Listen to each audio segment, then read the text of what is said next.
there, welcome back to our planner review series. My name is Megan Sumrell. I am a time management expert for women, and I am the CEO and founder here at the Pink Bee. Today, I am thrilled to be reviewing the what's called Powersheets from the company Cultivate What Matters. Now, I've had several women in my community ask me to take a look at Powersheets because it is a resource that they have used in the past or are currently using. So they were interested to get my feedback on this. So that's what we're going to be covering here today. So first, as always, I just kind of want to give you my take on when I go to the website, when I look at the marketing material, the packaging, etc. of the planner, who do I think that this planner is, being targeted to?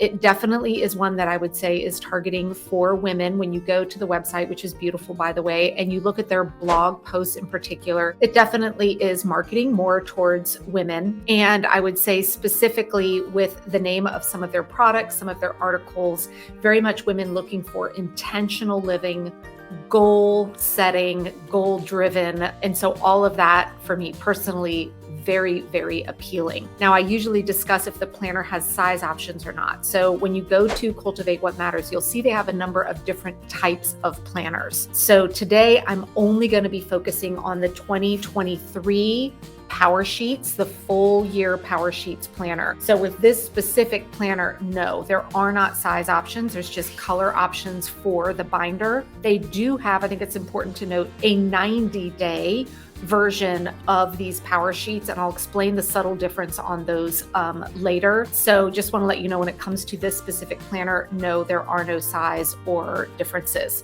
Now they do offer stickers, which is something I always love. And I do want to make a note before we take a deep dive into the planner here. The packaging is absolutely gorgeous. When you get your planner, it comes in a beautiful box. It's wrapped in tissue paper, very classy, very high end. Even just the feel of the binder, the pages in here, I can't speak enough to the quality.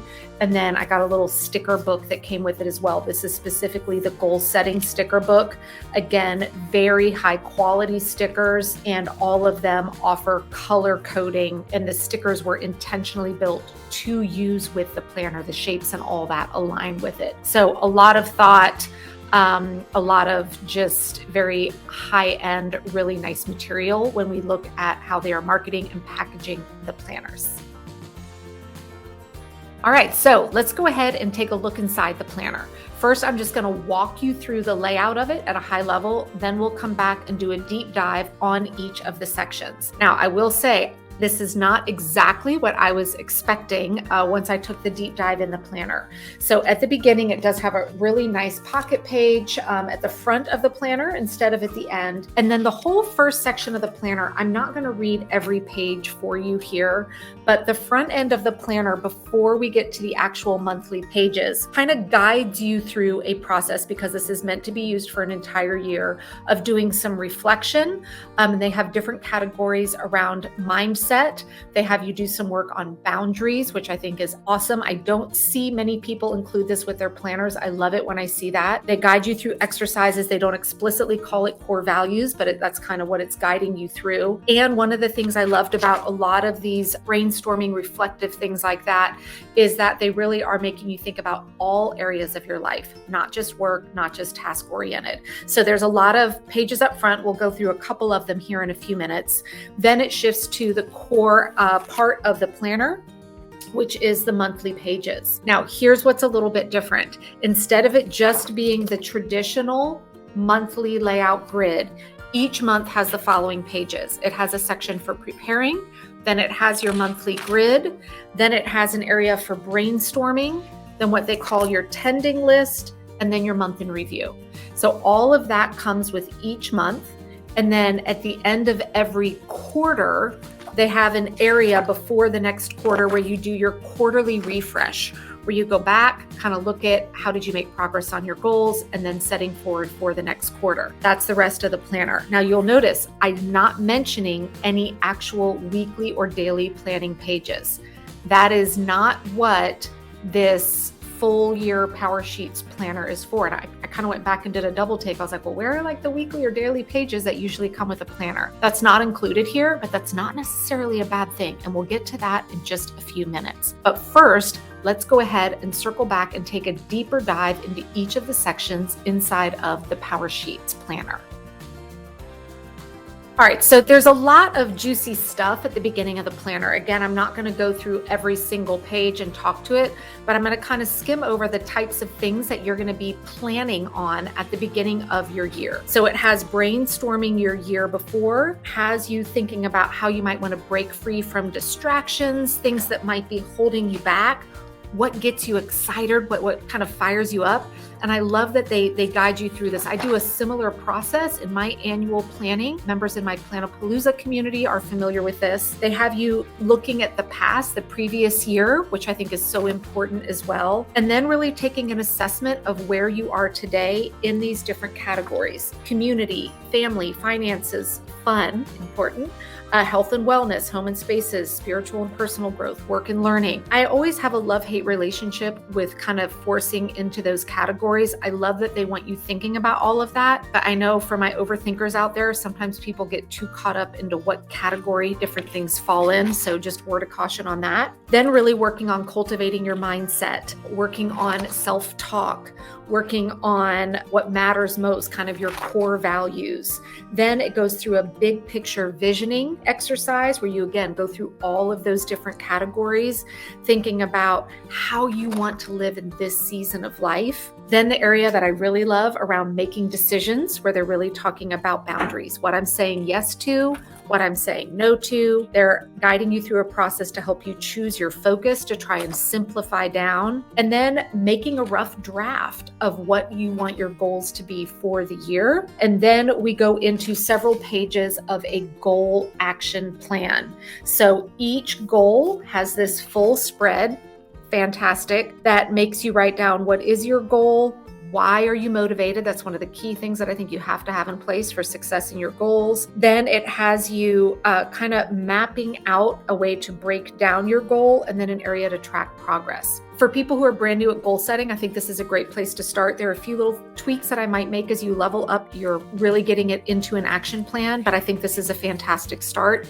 And they have lots of pages for that. So that way you can come back and revisit that through the year as you add new goals. And then they have a one-pager where you can kind of just list out for reference easily, what are my goals for the year, which I think is great. And this I thought was really unique and different. So this 2-page spread before we get into our monthly planning is a place for you to customize. So when you purchase one of their planners, you get access to what's called the Goal School. And they have a place that's called the Wild Card Library with different layouts that you can then print out and paste right here.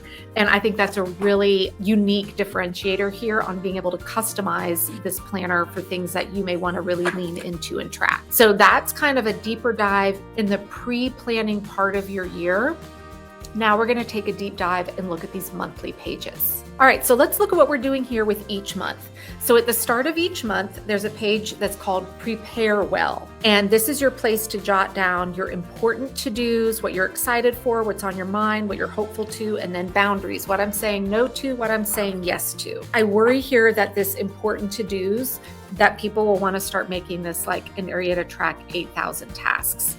I think coming up with this for me always can get people stuck in overthinking what should go on pages like this at a monthly level. But then we go into just your month at a grid. Again, very, very typical monthly layout, square for every day, and then room over here for notes on the side. Nothing really that I typically change in those. And then the next one is now brainstorming your month. So it is monthly ideas, which is what you need to complete from action items from your goals. I love this. I can't stress this enough. I see so many planners that have goal setting areas, but then they don't give you any way to bring that into your actual monthly and weekly planning. So the fact that they call this out is fantastic. It's reminding you, okay, what do I need to do this month to hit those goals that I took all that time to think about? Then it has an area for your weekly ideas, rhythms to take action on consistently, and then any daily habits. I would map these 2 little boxes here to what I call my weekly checklist. And for people that need it, a daily checklist. And that's something I teach inside the top program. So that is how I would lean into that. And then they have this tending list. And what's interesting when you look at this page is it actually has dotted lines for you where you can cut this out and leave this page out for you every single day, easy to access. It has monthly action items to write down and then progress. So again, I would encourage this to be for those projects that aren't something you're going to get done in an hour, right? Something that is going to require you coming back and working on it multiple days. Then a place to write down your weekly action items, and then you can check off how many weeks you did it. And then down at the bottom, daily action items. I feel like with the weekly and daily, this is going to lend itself nicely to trying to build new habits and routines. Then we jump to the month in review, where we go back and do, reviewing on gratitude, what went well, some of our favorite memories, etc. And then we're moving on to the next month. So you'll notice there are no weekly pages. Now, when I do a recap at the end, I don't necessarily think that's a bad thing as long as you are doing your weekly planning somewhere else. I think what they have covered here in terms of doing, I would call this my third level of planning, which is our monthly planning, or actually, I'm sorry, second level of planning. Level 1 is weekly planning. Level 2 is monthly planning. I think that these are really nice pages to have you really thinking about more strategic planning and then how you're tying it back to your goals. Now, there is one more section that we need to look at, which is at the end of every quarter. Okay, so we've taken a look at the monthly pages. Now, at the end of every third month, so at the end of every quarter, there are a few pages that are for quarterly reflection. So it says quarterly refresh. Again, it has all those different categories, a chance for you to come back and kind of rate where you feel you are now. And then keep moving forward, pages to journal about where have you seen the most growth, where I love this phrase, which goals need more nourishment. So where I might need to be leaning in more. And then your refreshed goals, where here again, it's a one pager for you to write down what your goals are from this point moving forward. I love this. This is something I lean on when I run my quarterly planning workshops. One of the things that we're always doing is going back and looking at what were the goals that we set for ourselves at the beginning of the year. And now let's take an honest assessment. Do I need to change any? Do I need to change my action plan? Do I need to add something, remove something? I don't think I've come across many planners that actually do this for you every quarter. So I love this because what it's subtly doing is it's teaching you the right way to stay connected with your goals, because every quarter they're asking you to go back and go through and refresh that. And then these are your pages to do whatever you want with planning for the season ahead. So they give you some suggestions on how to use it. Or again, you can log into their free downloads and use some of those here as well. So that is something that they put in place between each of the quarters. The planner runs like that all the way through down here to the end of December. And then at the end of December, it has a couple pages for year in review. So that's kind of a comprehensive look at the full annual Powersheets planner. Now let's kind of go through a quick little recap here. All right, so first let's talk about what pitfalls someone might run into when using this planner. As long as you did your due diligence when you were on the website, because you can click through and look at pages, if you were expecting to get what most people think of when they think of a planner, which is either daily planning pages or weekly planning pages, you might be surprised when your Powersheets come and everything is at a monthly or quarterly level. So that's just something, again, you would need to, be a good consumer and really dig into what you're purchasing. Now, that said, they do have a 90-day version of this that does have a weekly layout, but it's not a weekly layout I recommend. So I personally can't think of a good use where I would recommend the 90-day Powersheets, because you'd have to get 4 different books to get yourself through the year. And I don't think the weekly planning pages will set you up for success. So I'm just going to keep the rest of my comments here to the full 2023 Powersheets Goal Planner. The key strengths of this for sure is I love the very thoughtful questioning and prompting at the beginning of the year. I love the goal planning pages, especially for someone new to goal setting, is great. And I love that every quarter they have you reflecting back and revisiting your goals along with every month. They're specifically calling out, what are you doing this month to make progress on your goals? So from a more strategic planning perspective, I really, really like this planner. So inside of all of my time management teachings, I have 4 levels of planning. The lowest level is weekly, then monthly, then quarterly, and then annual. From a weekly planning perspective, this is not something that I would recommend because it's just not physically there. But the quarterly and monthly, I would really give this a massive thumbs up. From an annual planning perspective, it's close. I think the pages are there. It's just needing more instruction on how to make sure you're being realistic with what's going on for you for the year. So I do want to share where I think this could fit into your planning suite. If you are someone looking for an all-in-one paper planner that's your go-to every day to remind yourself, everything you have planned for the day and to do your weekly planning, this is not going to be a great fit. But if you are someone that is currently doing your weekly and kind of daily planning, I use that word with caution, digitally, meaning you go to your Google Calendar, your iCal, whatever, every week to say, here's everything that I'm doing, and you're planning what tasks are being worked on at a specific time digitally or electronically. I think that these power sheets could be a fantastic companion for you to do that higher level, more strategic planning and goal setting.